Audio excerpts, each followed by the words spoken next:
오늘 예수님께서 예루살렘에 입성하셨을 때 명절을 맞이하여 수 없는 사람들이 이 종려나무 간지를 들고 흔들었잖아요.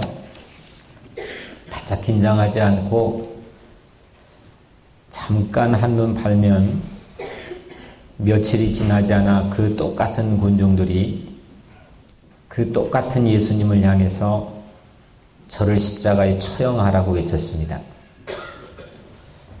오늘 주님이 주신 귀한 이 메시지를 이 종려나무 가지를 꼭 붙들고 한눈 팔지 않고 오늘은 특별히 이 복음에 깊이 있는 말씀이기 때문에 오늘 여러분들 귀한 말씀을 통하여 여러분들의 삶의 새로운 승리와 또 회복이 있기를 주의 이름으로 축복합니다. 밀양이라고 하는 영화 아세요? 2007년이더라고요. 확인해 보니까. 오래전에 한번 보고 또 그동안 까맣게 잊고 있었는데 다른 건 다 기억이 잘 안 나는데 그 영화의 백미라고 생각되어지는 한 장면, 그건 두고두고 잊혀지지가 않네요. 그 영화는요, 남편이 죽은 그 여자 주인공 신혜라고 하는 여자 주인공이 전도연이 역할을 했는데, 남편이 죽고 이제 아들 하나 하고 저 밀양 땅으로 이제 이사를 갑니다. 막막하잖아요. 그래도 힘을 내어서 살아보려고 하는데 그만 안면이 익은 학원 운전기사였던 걸로 기억이 되는데 어떤 남자가 이 아들을 유괴를 합니다. 그리고 무참히 살해를 합니다. 이 여인이 지금 살기도 막막하고 버거운데 이런 일을 당하니 까무러치지 않겠습니까? 다행히 이 범인이 잡혔습니다. 감옥에 들어갔어요. 이 여인이 너무너무 괴로워서 신앙을 의지합니다. 교회를 다니고 영화를 보면 간절하게 기도를 하고 예배를 드립니다. 그런데 신앙을 가지면서 이 범죄자를 용서해야겠다고 하는 마음을 갖게 됩니다. 하루는 이 범죄자를, 이 살인자를 면회를 가기 위해서 교도소를 찾아갑니다. 제가 기억하고 있는 그 백미는 이 장면인데 그 문을 딱 열고 들어갔는데 지금 칸막이 건너편에는 이 살인자가 딱 하고 들어옵니다. 근데 살인자가 얼굴이 막 대나처럼 환해가지고 웃으며 들어오는 거예요. 그리고 이렇게 말해요. 내가 하나님에게 열심히 기도했던지 하여튼 하나님에게 내가 먼저 용서를 받았다는 거예요. 이 이야기를 만약에 여러분들이 주인공이 되어 들었다면 여러분들은 어떻게 했어요? 어떨 것 같아요? 속이 편안합니까? 속이 뒤집히죠. 이 여자도 그때부터 신앙이고 뭐고 그냥 막 분노를 쏟아내기 시작합니다. 자기는 용서하려고 큰 맘 먹고 이거 보통 사람 하기 어려운 큰 일을 각오하고 간 건데 내가 용서해 주기도 전에 저 상대방이 그 무자비한 살인자가 자기가 하나님에게 용서를 받았다는 거예요. 그 영화는 밀양이라는 영화는 그 해 한국의 중요한 상을 제 기억엔 다 휩쓴 걸로 압니다. 제가 그 영화를 기억하면서 한 가지 질문을 갖게 되었습니다. 용서는 어떻게 받을 수 있는 걸까요? 용서는 어떤 과정을 통해서 받을 수 있는 걸까요? 용서에도 지름길이라는 게 있는 걸까요? 물론 우리 믿는 자들에게 용서의 지름길은 십자가입니다. 근데 왜 또 하나님은, 그 능력자 하나님께서 십자가 없이도, 이렇게 우리 고난주간 지킬 필요 없이 그냥 십자가 없이도 우리 죄를 충분히 용서해 주실 수 있었을 텐데 왜 굳이 꼭 십자가까지 해서 그분 자신이 죽음을 통해서 우리를 용서해야만 됐을까요? 우리를 그냥 용서할 수는 없는 걸까요? 또 용서에는 어떻게 용서를 받을 수 있는 걸까요? 이런 질문을 갖게 됐습니다. 아주 오래전이죠. 11세기니까 지금부터 1000년 전입니다. 대주교 아주 위대한 성서학자였던 안셀무스라고 하는 대주교가 있습니다. 이 사람이 아주 유명한 저명한 책을 한 권 썼는데 그 책이 왜 하나님은 인간이 되셨는가입니다.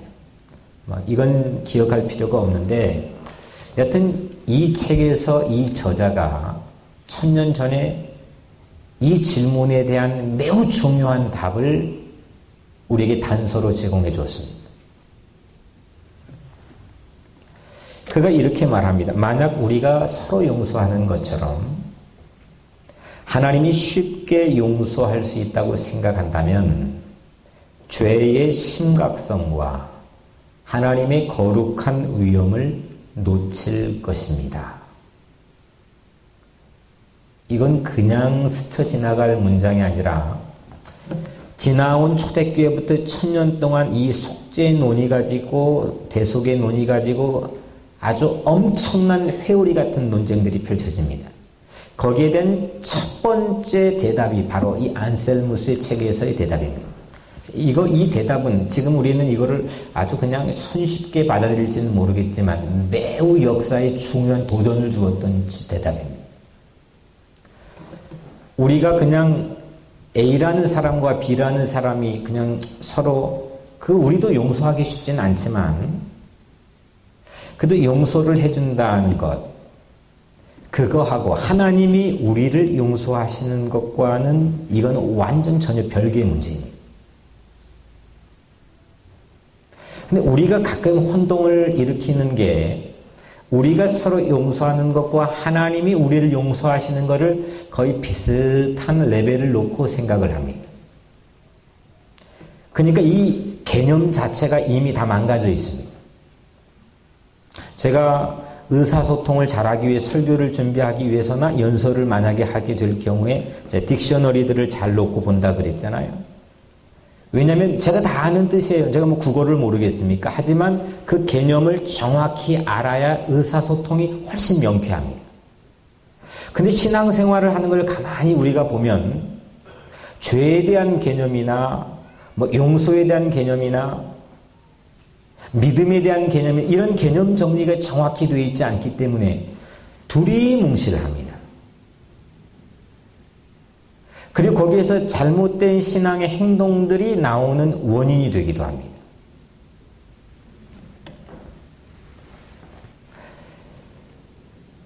우리는 하나님이 아닙니다. 그리고 우리가 이미 어긴 법은 하나님이 제정한 겁니다.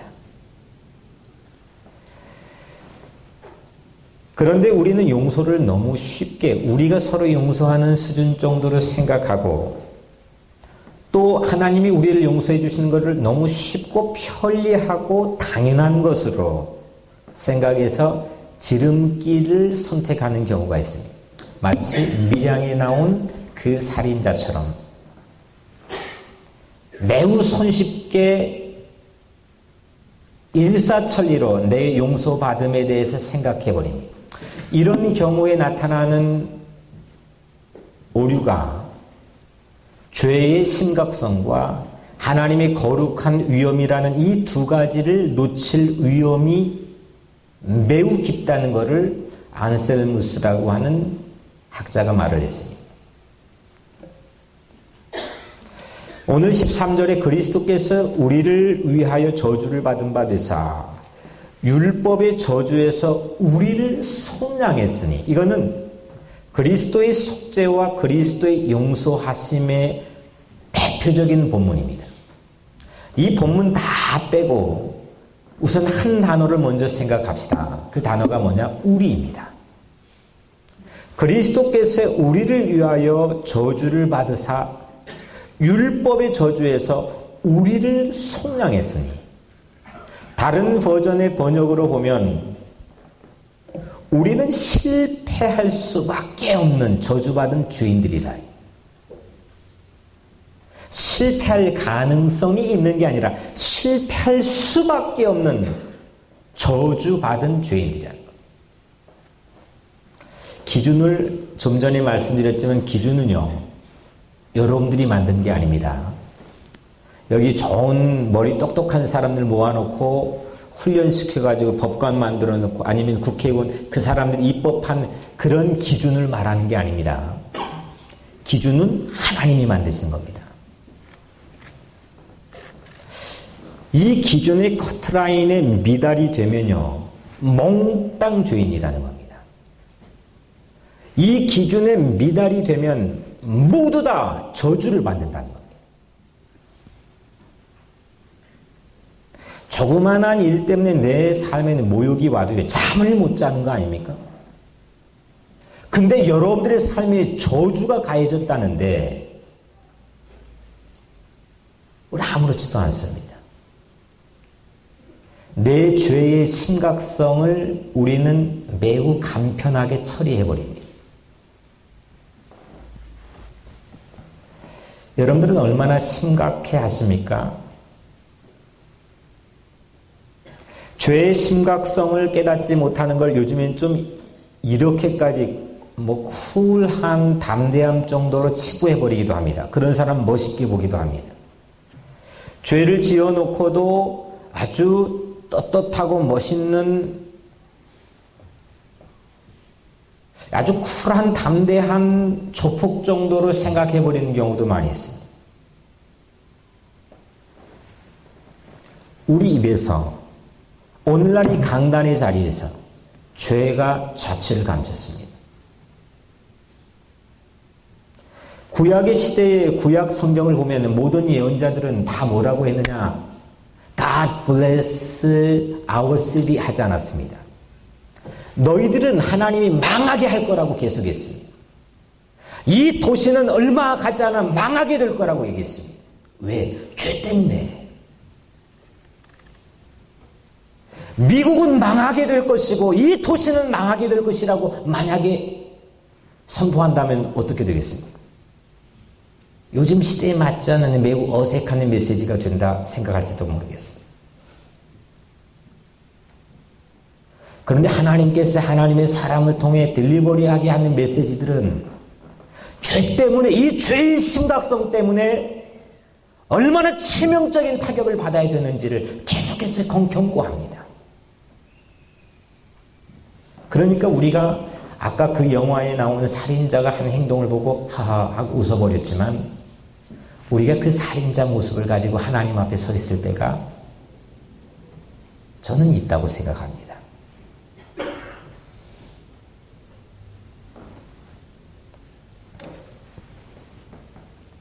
그래서 우리는 너무 빨리 용서를 받아버립니다. 물론 용서받아야죠.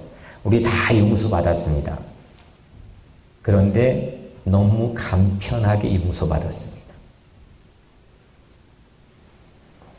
너무 안일하게 십자가에 도달해버렸습니다. 메닝거라고 하는 아주 유명한 박사가 있는데 이 사람이 오늘날 죄가 사라지는 원인을 조사를 하고 연구를 했습니다. 이 사람이 본 통찰이 아주 마음에 와 닿았는데 이 사람이 조사한 결과의 첫 번째 전제가 이렇습니다. 죄가 사라진 이유는 많은 죄가, 여기서 죄는 S-I-N, sin입니다. 이 많은 죄가 범죄, 여기 범죄는 crime입니다. 이걸로 둔갑해 버렸기 때문이라는 겁니다. 무슨 얘기인가 하면 죄는요, 하나님의 기준을 말하는 겁니다. 그 밑에 있는 건 죄입니다. 크라임은요, 이 땅의 사법기관이건 국회 입법기관이건 거기서 만들고 집행하는 그런 거를 크라임이라고 합니다. 하나님이 제정해 놓으신 커트라인을 사람이 제정해 놓으신 커트라인, 이건 비교가 되지 않습니다. 세상에 아무리 똑똑한 사람 갖고 백날 훈련시켜봤자요, 사람 마음속에 있는 의도 가지고 처벌할 능력도 없고 방법도 없습니다. 사람 마음이 음욕을 품었다고 해서 그거 가지고 간음죄로 감옥에 쳐넣는 데는 없습니다. 친구 형제에게 나가라 바보라고 미워했다고 해서 그거 가지고 감옥에 쳐넣는 법정은 세상에 하나도 없습니다. 그럴 방법도 능력도 없습니다. 근데 이 C는, 죄는, 이 교회 안에 있는 하나님의 법도인 죄는 우리 마음에 있는 의도 가지고 그것조차 끄집어내는 겁니다.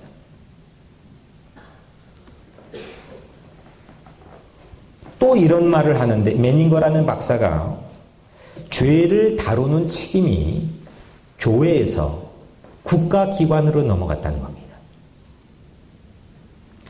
교회라고 하는 씬을 다루는, 하나님의 법도를 다루는 이 미국 사회도 마찬가지입니다. 이제는 요즘 신문 통해서도 심심치 않게 보지만 교회가 분쟁을 해가지고 세상 법정에 가져다 주는 게 그런 게 어디 있습니까? 세상 법정에 해결 못하는 법을 가지고 우리에게 가져와야 되는데, 그래도 양심의 가책이 없습니다. 이 메닝거 박사가 또 얘기합니다.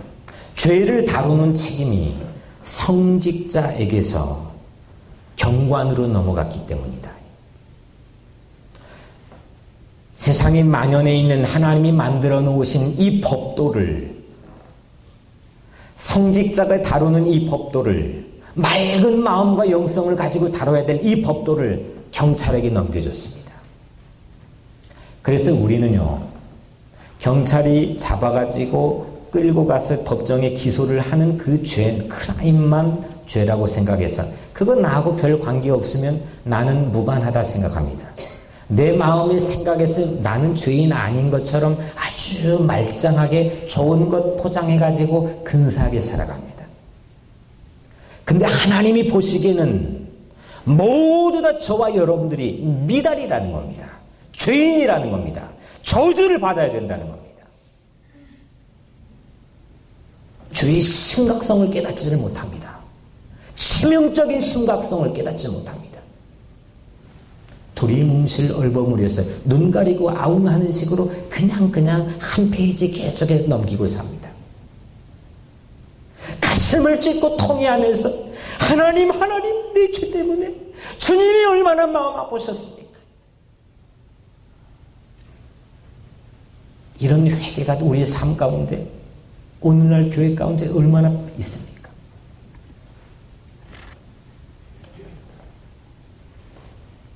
한마디로 눈에 보이는 범죄, 의도는, 인텐션은 묻지 않는 범죄, 인간 기준에 맞춘 범죄, 이것 때문에 죄가 우리 입에서 사라지고 있습니다. 헬라어로 죄라는 용어 자체가 4가지인가 5가지인가 됩니다. 신약 성경에 사용하는, 그 중에 가장 빈번하게 사용되는 죄라는 헬라어가 하르마티아인데, 이 뜻은 뭐냐면, 양궁을 만약에 한다고 가정하면 큰 관역이 있습니다. 그리고 이 관역에서 활을 쏩니다. 그러면 그 관역을 벗어난 상태, 이거를 하르마티아, 죄라고 합니다. 이 관역은 누가 만드느냐? 하나님이 만든 겁니다. 근데 우리가 이거를 자꾸 크게 만들어 놓습니다. 넓힙니다. 사이즈, 크기, 모양을 아주 크게, 누구나 쏘아도 엉뚱한 곳으로 맞지 않는, 엉뚱한 곳 쏘아도 거기 관역에 맞을 정도로 이 관역의 크기를 상당히 크게 만들어 놓습니다. 그러다가 어쩌다가 빗나간 관역에 맞지 않는 힘이 없고 연약하고 그래 돈이 없고 백이 없어가지고 재판에 불리하게 돼서 감옥에 가고 사회적으로 학대받고 환경적으로 보호받지 못해서 감옥에 간 그런 사람들만 죄인인 것처럼 그래서 가진 사람들은 교묘하게 세상에 그런데요. 그 드러나 있는 죄보다 은근하게 숨겨져 있는 죄들이 훨씬 제 생각에는 100배, 1000배 많습니다. 한국의 그 뉴스 봤죠? 한국의 법의 집행을 책임지고 있는 법무부 차관 2인자가 그 뭐라고 그래죠? 뭐죠? 그게 성희롱은 아니고 그거보다 높지. 예, 성추행 그것도 아니고 성접대. 성폭행까지는 아니고 성접대. 야, 이게 말이 됩니까? 법을 집행하는 사람인데 돈이 있고 빽이 있는 사람들은 제가 미국 법정도 똑같고 한국 법정도 똑같습니다. 이미 권력을 가지고 돈을 가지고 있는 사람들은 재판에 대한 결과를 어느 정도 디자인을 해놓고 재판을 합니다. 그런데 우리는 그 드러난 죄, 눈에 보이는 죄, 의도는 감춰져 있는 죄, 이런 죄만, 범죄만 관역을 크게 만들어 놓고 최대한 목사는 교회 안에 관역을 엄청나게 크게 만들어 놓습니다. 다 던져봐라 괜찮다 이겁니다. 하나님의 말씀은 그렇지 않습니다. 하나님이 만들어 놓으신 관역은 이겁니다. 이 관역에 여러분들이 활을 쏘아야 됩니다. 행동의 활을, 말의 활을, 양심의 활을 쏘아야 됩니다. 얼마나 맞았습니까? 맞지 않았는데도 여러분들 심각해하지 않고 살고 있지는 않습니까? 가슴을 치며 통회하면서 하나님 앞에 얼마나 여러분들 회개했습니까?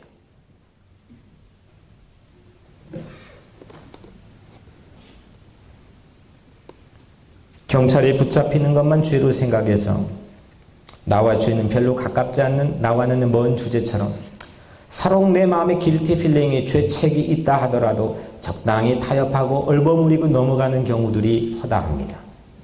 저도 그렇습니다.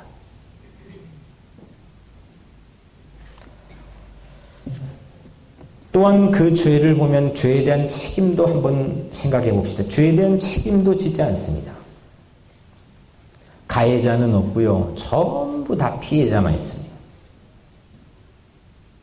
아무리 물어봐도 다 피해자입니다. 가해자가 없습니다. 저마다 속죄양들이 각자의 마음에 있는데 대신 이거 잡아가지고 이 죄를 도말할 속죄양들이 여기 있는데 그 속죄양들은 부모 탓, 성장 환경 탓, 나 이렇게 자랐어요. 사회 환경 탓, 가족 탓, 심지어는 유전자 기질 탓도 합니다. 전부 탓하기라고 죄를 전가하니라고 정신이 없습니다. 인류의 가장 첫 번째 죄의 심각성은 아담과 하와가 선악과를 따먹는 것도 불순종한 것도 죄였지만 사실 하나님 보시기에 더 큰 죄는 하와는 아담은 뱀에게 죄를 계속 전가했다는 겁니다. 가인은 아우의 살인을 방관하고 내가 책임지는 사람입니까? 책임지지 않으려 했습니다.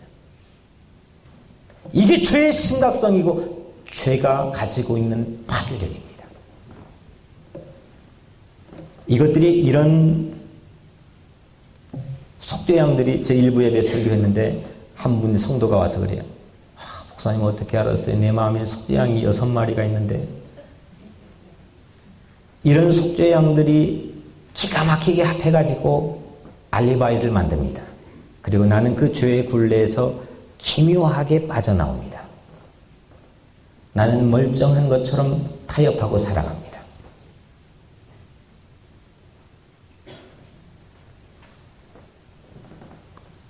여러분들 탕자 얘기 잘 아시죠? 탕자가 화랑방탕하게 방황하다가 죄를 짓다가 아버지에게 돌아왔어요. 껴안고 목을 어금맞기고 울면서 그것만큼 감격적인 장면이 어디 있습니까? 그런데 그 탕자가 아버지에게 돌아오기 전에 이 탕자는 돼지 막사의 쥐엄 열매를 먹으면서 자기 중심적으로 이기적으로 똘똘 뭉쳐 살아갔던 그 자기 중심적인 삶에서 자기에게로 먼저 돌아와야 됩니다. 자기를 알아야 됩니다. 그래야 아버지에게 가게 되는 겁니다. 죄책감은 길티 필링, 이 무거운 길티 필링을 해소하지 못해서 스트레스 받고 사는 사람들이 많은데, 그런데 죄책감은 우리를 집으로 돌아오게 할 때에는 그건 축복의 선물이 되는 겁니다. 그 죄책감은 반드시 있어야 집으로 돌아가게 되는 겁니다. 그래야 아버지 앞에 나가는 겁니다. 회개를 해야 주님을 만나게 되는 겁니다. 돌팔이 치료는요, 늘 오진 때문입니다. 잘못 진단을 하면 치료 방법은 이미 어긋나 있게 됩니다. 나를 묻지 않았는데, 나를 모르는데, 나를 진단해 본 적이 없는데 어떻게 거기에 진정한 치유가 있겠습니까? 그래서 여러분들 내 죄의 심각성에 빨리 깨닫는데 빨리 하시고 회개에 민감하시기를 주의 이름으로 축복합니다. 회개하면 그래서 은혜를 받는 겁니다. 예수님은 십자가까지 아담이 죄 지은 이래로 사실 수천 년 동안, 지금 이제 오늘부터 십자가 예루살렘에 입성해가지고 한 주일 십자가 짊어지시기 위해 골고다를 올라가시는데, 예수님은 십자가까지 가는데 아담 이래로 수천 년을 오신 겁니다. 근데 우리는 그거를 일주일에 후다닥 해치워버립니다. 일주일이 뭡니까? 내가 회개하고 용서하는데 채 5분도 걸리지 않지 않습니까? 5분이 뭡니까? 아마 대다수는 메이저로티는 회개해야 되고 내 죄의 심각성을 붙들고 주님 앞에 나오는 것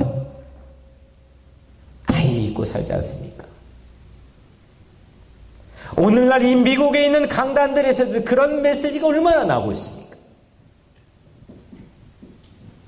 하나님 눈치를 봐야 되는데 여러분들 눈치를 보는 메시지를 전달해서 어떻게 여러분들 치료할 수 있겠습니까?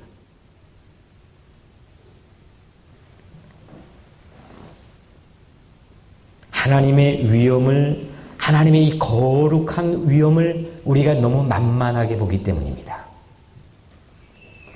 하나님은 거룩하시기 때문에 저 같은 이 죄와 섞여 살 수가 없는 겁니다. 우리처럼 적당히 그냥 괜찮아 하고 적당히 이웃집 마음씨 좋은 아저씨처럼 그냥 눈 감고 얼버무려둘 수가 없는 겁니다. 하나님의 거룩은 죄를 보면 죄를 반드시 폭로해야 되고, 하나님은 죄를 보면 반드시 진노해야 되고, 그 죄를 대적해서 이겨야 되는 것이 하나님의 거룩한 위엄입니다. 그런데 대부분의 사람들이 매력을 느끼는 하나님은 내 잘못을 아주 손쉽게, 용이하게, 편리하게 눈 감아주거나 아주 융통성 있는 하나님을 현대 아주 좋은 마케팅에 매력 있는 하나님으로 판매를 합니다. 융통성 있는 하나님. 융통성 있는 메시지. 융통성 있는 강단. 이게 오늘날 우리가 찾고 있는 은혜로 호도되고 있는 모습일지도 모르겠습니다. 죄의 심각성을 깨닫게 되면 사실 내가 하나님께 도무지 용서받을 방법이 없다는 것을 보게 됩니다. 탕자가 돼지 막사에서 본 것처럼 나는 방법이 없구나. 이렇게 심각한 죄를 저질렀으니 나는 하나님께 갈 방법이 없구나. 나는 그분의 자녀가 된 것을 포기해야 되겠고, 난 이런 존재구나. 거기 종이라도 되면 좋겠다. 그런데 이거를 본 사람만, 이 죄의 심각성을 본 사람만 하나님이 용서해 주실, 나를 용서해 주시고 나를 구원해 주실 때 진짜 감동을 먹는 겁니다. 진짜 주님을 찬양하고 진짜 주님의 은혜에 감사하는 겁니다. 세상의 환경에 지배당하지 않고 내 삶이 업앤다운으로 좌충우돌하지 않고 주님이 나를 구원해 주셨으니까, 주님이 나 같은 걸 살려주셨으니까 그 은혜로 그 용서받은 감격을 얻지. 그런데 우리는 죄의 심각성 깨닫기도 전에 벌써 용서받아 버립니다.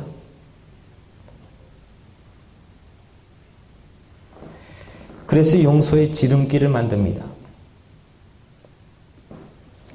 지난주 목요일인가 금요일 한국일보를 봤더니 한 몇몇 넘기니까 아주 굵은 글씨로 하버드대 377년 역사인데 그 첫 번째 여성 총장, 이름이 파우스트라는 이 여성 총장이 한국을 방문했습니다. 이화여대의 초청을 받아가지고 명예 이화인으로 돼서 거기서 강연한 게 짤막하게 나왔는데, 제가 보기에는 아주 명언을 날렸습니다. 이 여자가 거기에서 명언을 날렸는데 그 기사가 탑기사로 딱 나갔습니다. 지름길만 따라가려고 하면 많은 기회를 놓칩니다. 물론 이 여성은 그 의미 가지고 말한 건 아니었지만 제 마음에 아주 깊숙이 와닿았습니다. 지름길로만 따라. 제 초등학교 4학년 때 과학 포스터에서 상을 받은 적이 있는데 얼핏 기억에 그때 곡선으로 가지 말고 직선으로 가자, 이런 의미였습니다. 세상 과학은요, 곡선 가는 것 최소화시키고 어떻게 하면 빨리 직선으로 가게 하나, 이거 연구하는 게 세상 과학이고 세상 학문인데, 신앙은 사실 그렇지 않습니다. 지름길만 따라가려고 한다면은, 내가 하이웨이만 쫓아간다고 하면 옆에 지나가는 사람, 천도, 새소리도, 날아다니는 잠자리도 이게 다 놓치고 그냥 가는 겁니다. 그냥 단 5초도 걸리지 않고 용서받는데 매우 신속하게 그냥 하이웨이로 짠 하고 십자가에 도달해버리면, 내 죄의 심각성을 깨닫지도 못하고 통회하고 회개하는 마음도 경험해보지 못하면 사실 그 십자가는 엉뚱한 곳에 도달해 있을 가능성이 매우 높습니다.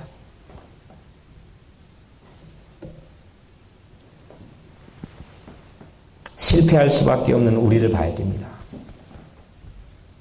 죄투성인 만신창이가 된 우리 자신을 봐야 됩니다. 회개해야 우리 심령이 부응하는 겁니다. 저주받을 수밖에 없는 우리를 봐야 됩니다. 전부 다 네 탓이야, 내 엄마 탓이야, 뭐 누구 탓이야, 뭐 A 집사 탓이야, 그러게 정신없는 세상에 우리 교회는 내 탓이에요. 이 민족의 아픔도 내 탓이에요. 이 뉴욕시의 엉망진창된 모습도 내 탓이에요. 이 죄의 심각성을 우리 눈앞에 펼쳐놓고 주님 앞에 기도해야 돼요.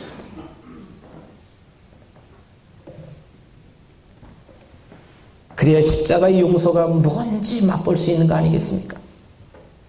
그 십자가의 조금이라도 영향을, 조그만이라도 영향을 받으면 내 인생이 진짜 바꿔지는 겁니다. 내 인생이 정말 전복되는 겁니다. 내 인생이 새로운 피조물이 되는 겁니다. 십자가의 그 밑에 부스러기만이라도, 아주 작은 엣지 그 모서리만이라도 내게 영향을 주면 내 인생은 완전히 달라지는 겁니다.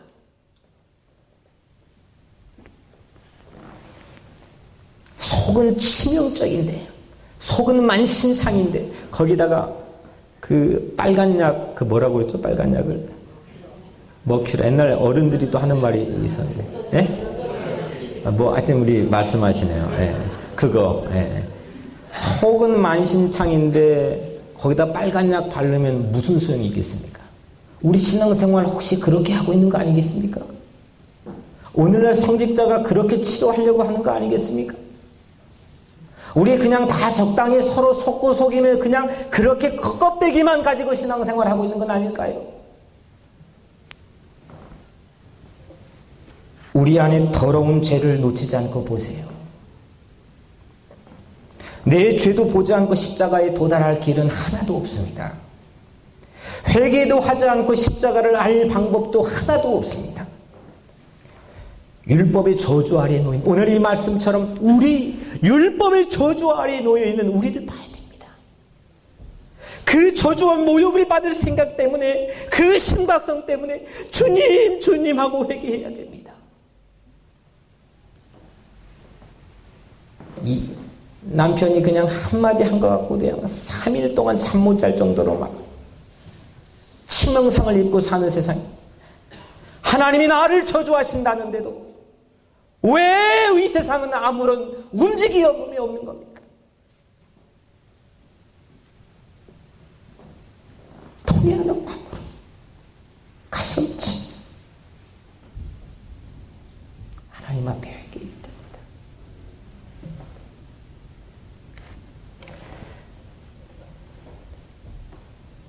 하나님이 거룩함에 우리 죄는 이렇게 어울리지 않는 겁니다. 그런데 또 한 가지 문제는 하나님은 동시에 노하기를 더디하시고 얼마나 자비로우신 분인지 몰라요. 우리를 다 그대로 자녀로 킵하고 나가도 또 잡아오고 나가도 또 잡아오고 이러기를 원하시는 분이세요. 그래서 우리가 용서를 받으려면 이 두 가지가 다 만족이 되어야 됩니다. 하나님에게 만족이 되어야 돼요. 하나님의 공의도 만족이 되어야 되고 하나님의 사랑도 만족이 되어야 돼요. 이건 결코 간단한 문제가 아닙니다.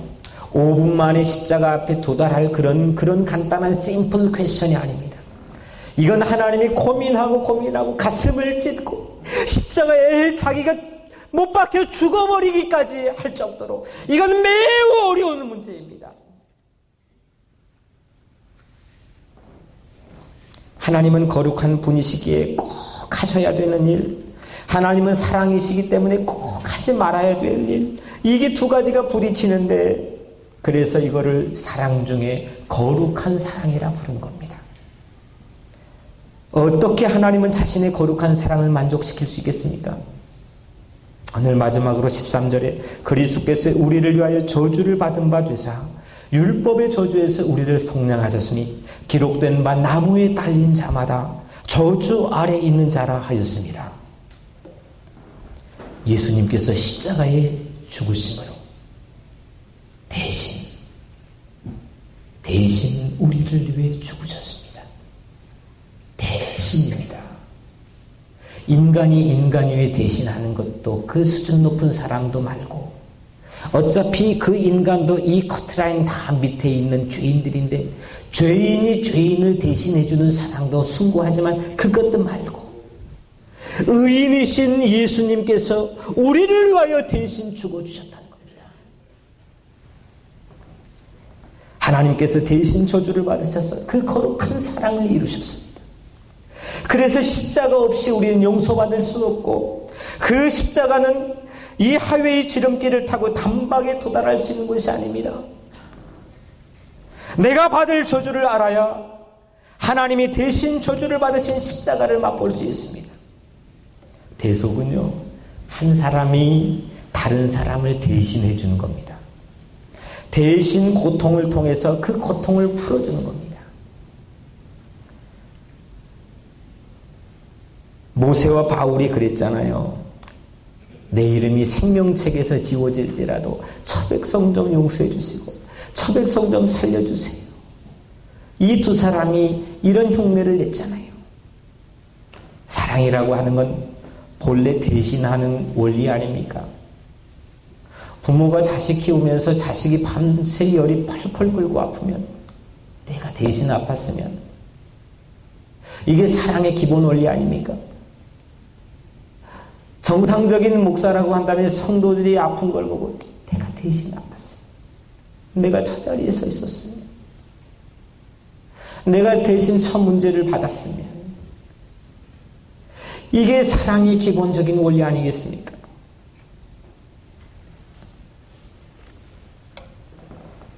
죄가 없으신 예수님께서 우리를 위해 대신 제물이 되어주신 겁니다.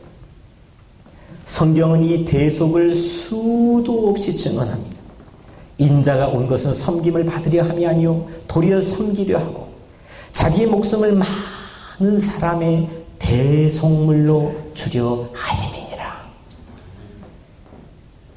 하나님이 죄를 알지도 못하신 이를 우리를 대신하여 죄를 삼으신 것은 그가 모든 사람을 위하여 자기 대속물을 주셨으니 한 사람이 모든 사람을 대신하여 죽었은지 끝이 없습니다. 대신했다는 겁니다. 오늘 우리에게 주어지는 말씀도 그리스도께서 우리를 위하여 대신 저주를 받으시고 우리를 율법의 저주에서 풀어주셨습니다. 내 저주를 받아주신 것이 십자가의 사랑입니까? 웬 말인가 날 위하여 주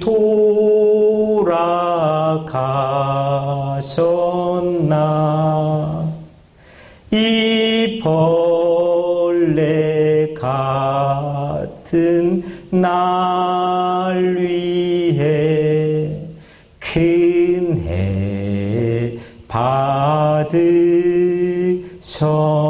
받으셨나. 사랑하는 성도 여러분, 저주받을 수밖에 없는 심각한 내 죄를 봐야 십자가 앞에 설 수 있는 겁니다. 캄캄한 곳에 한 줄기 빛이 아주 칠흑 같은 캄캄한 어둠에 한 줄기 빛이 쫙 하고 비치면 그 빛 안에 안 보였던 먼지가 잔뜩 춤을 추는 게 보이는 것 여러분들 경험해 보셨잖아요. 이 캄캄한 오물투성인 내 영혼 안에 하나님의 사랑의 빗줄기가 쫙 하고 비치면 그게 보여야 됩니다. 그 심각성이, 그 먼지가 있으면 코를 막고 입을 막고 숨을 조절하면서 있지 않습니까? 왜 우리는 하나님의 사랑의 빛이 비치는데 내 안에 있는 오물을 보지 않고 회개하지 않는 겁니까? 회개하시기를 주의 이름으로 축복합니다.